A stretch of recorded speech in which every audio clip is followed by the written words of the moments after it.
Bago nga kami tumawid pa Kalambay, pinakain nga muna namin ng mga aso dito sa pulo ni Don Silverio at yung mga aso nga doon sa pulong malaki. Binilhan ko kasi si Buyok ng washing na panlalaki kaya ayan mga mare, tuwang-tuwa nga siya. Nabigyan nga rin namin ng isda yung mga namimiwas dito sa pulo ni Don Silverio dahil tanghali na nga raw mga mare, wala pa nga daw silang kahuli-huli. Hi guys! Another day, another mini vlog na naman ang buhay namin dito sa isla at ngayong araw nga pala ay tatawid kami pa Kalamba ni Buyok dahil bibilhan ko nga siya ng washing na panlalaki. Diyos ko dahil. Pero bago nga ang lahat mga mare at pare ay pakakainin nga muna namin ang mga aso dito sa pulo ni Don Silverio at yung mga aso nga doon sa pulong malaki. Sumalubong nga agad sa amin itong nanay ng mga tuta at parang gutom na gutom nga siya mga mare. Mabuti na lang talaga at nakapagluto na nga kami sa bahay ng pagkain ng mga aso kaya naman mga mare umuusok-usok pa nga ito. Hindi kasi kami makapagluto dito sa pulo mga mare dahil syempre nag-uulan nga nung nakaraan tapos doon sa malaking pulo naman ay puro batuhan. Pero sa susunod nga mga mare baka makapagluto na ulit kami dito sa pulo ni Don Silverio dito sa may helipad dahil syempre may mga aso na nga rin dito ani. Hindi nga namin kilala ni Buyo kung sino ba nagdala ng mga aso dito sa pulo ni Don Silverio mga mare at paret siguro sabi nung may-ari sige doon kayo sa pulo ni Don Silverio at puro dog food ang pinapakain nila doon. Akala nga namin ni Buyo kay wala na nga kaming pakakainin dito sa pulo ni Don Silverio pero may bago na naman nga Diyos ko dahil. Nakausap nga namin yung mga namimiwas kanina at wala pa nga daw silang huli mula pa kaninang umaga kaya naman eto't inangat nga ni Buyok yung skylab ng aming ayong ina na tiningnan nga niya kung may laman. Kaso nga lang mga mare, konti nga lang yung laman nito kaya sabi nga niya dun sa mga namimiwas hati-hati na nga lang sila. Hindi kasi nadala ni Buyok yung aming salok kaya naman hindi nga kami nakapag-angat ng skylab ay di sana'y marami nga silang uwing isda ni. Ganun pa man nagpasalamat pa nga rin sila sa amin mga mare at pare kahit konti nga lang yung nabigay naming isda sa kanila. Pagkatapos naman namin dito sa pulo ni Don Silverio mga mare ay lumipat naman kami agad doon sa pulong malaki dahil marami na nga nag-aabang sa amin ng mga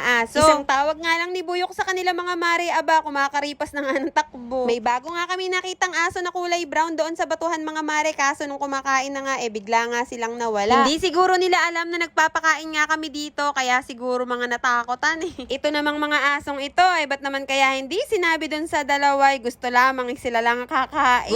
Gutom na naman nga ang mga alagad ni Buyok at nagsusunuran na naman nga sa kanya. Himala nga mga mare at wala nga dito si Pinunot sabi nga ni Buyok baka busog pa nga raw dahil napagkakarami nga nakain kahapon. Sarap na sarap nga itong mga aso dahil ang pagkain nga nila ngayon ay kanin na may isda. Wala nga kaligali-galig ang pagkain ng mga aso dahil wala nga ngayon si Pinunot siguro kung nandito yun kanina pa nga yun ang aaway ng bababagan. Pati nga rin itong aso na may sugat sa tagiliran ay nandito nga rin mga maret. Yan nga yung pinapakain namin doon sa kabila. Pagkatapos nga magpakain ni Buyok mga mare bigla namang dumating si Pinunot. Sabi nga niya hamo siya ng araw dahil balakit ang araw ng tiyan. Pagkatapos nga naming mapakain ng mga aso ay dumiretso na nga kami pagtawid pa Kalamba dahil medyo tanghali na nga rin ng mga oras na yan. Binibilisan na nga ni Buyok ang pagpapaandar nitong aming bangka dahil madalas ngang umunos kapag kahapon. At kapag nadaanan na nga po namin itong Wonder Island Resort, ang ibig sabihin po niyan malapit na nga po kami dito sa Aplaya Kalamba. 45 minutes nga lang po ang binyahin namin mula sa aming nayon papunta nga po dito sa Aplaya Kalamba, Laguna tapos ay sumakay lamang kami ng tricycle papunta doon sa aming bibilan ng washing. Nasira na po kasi yung washing na ginagamit namin mga mare kaya naman bibili na nga po kami ng bago. Isa pa malapit na nga rin po akong mag-anak kaya kailangan na talaga namin ng washing para kahit si Buyok nga po makakapaglaba. Diyos ko mga mare kapag nga po nandito ako sa bilihan ng mga appliances talaga namang parang gustong gusto kong bumili kaso nga lang kulang pa nga ang ating budget. Inaalok pa nga kami ni na kuya ng speaker kaso sabi nga namin sa kanila mga mare washing lang talaga ang sadya namin dito. Ang sarap din namang mangarap ng kompletong gamit sa bahay mga mare at pare ani. Kaso nga lang sa ngayon mga mare kung ano nga lang yung kailangan yun lang muna ang ating mabibili. Tinuruan na nga rin ako ni kuya mga mare at pare kung paano nga gamitin itong washing para maituro ko na nga rin kay Buyok. Diyos ko dahil. Maya-maya nga lang nagbayad na nga rin ako sa cashier tapos itong si Buyok nga mga mare sinigurado nga niya kung panlalaki daw talaga itong nabili naming washing. Ito bang washing ito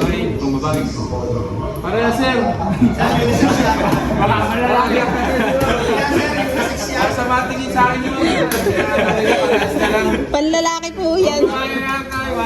Buti na lang lang talaga mga marit, hindi nga nagkamali si kuya ng sagot. Sabi nga niya, panlalaki nga daw itong washing na nabili namin. Kaya naman mga mare at pare, kung naghahanap nga kayo ng panlalaking washing, dito na nga kayo magpunta. Pagkatapos naman naming mabayaran itong washing na binili namin mga mare, sinakay na nga rin nila ito dito sa tricycle na aming inarkila. Dumaan nga rin muna kami sa bilihan ng mga pagkain para pagkarating nga namin sa bangka, kakain na nga lang kami. Ganito nga kaming mga taga-isla, kapag bibili kami ng gamit ay talaga namang doble-doble ang gastos dahil syempre isasakay pa nga namin ito sa bangka. Pagkasakay nga ng washing sa bangkay, agad na nga rin kaming kumain ni Buyok dahil gutom na nga rin kami ng mga oras na yan. Nilagang baka nga ang in-order ni Buyok at sa akin naman ay gulay mga mare, tapos ay nagpakain nga rin kami ng mga ayungin dito sa may Aplayat. Bandami pala ditong mga ayungin. Pagkatapos naman namin kumain ay umalis na nga rin kami dito sa Aplayat. Mabuti na lang talaga mga mare at kalmang-kalma pa nga ang dagat, kaya ayan at napagkakasarap ng tumawid. Kaya naman mga mare, kung nakarating nga kayo hanggang dito sa dulo at kung nagustuhan nyo nga itong video na to, ay baka naman pa-heart at pa-share at syempre pa-follow na rin po. Yun lang mga mare, maraming salamat sa panonood.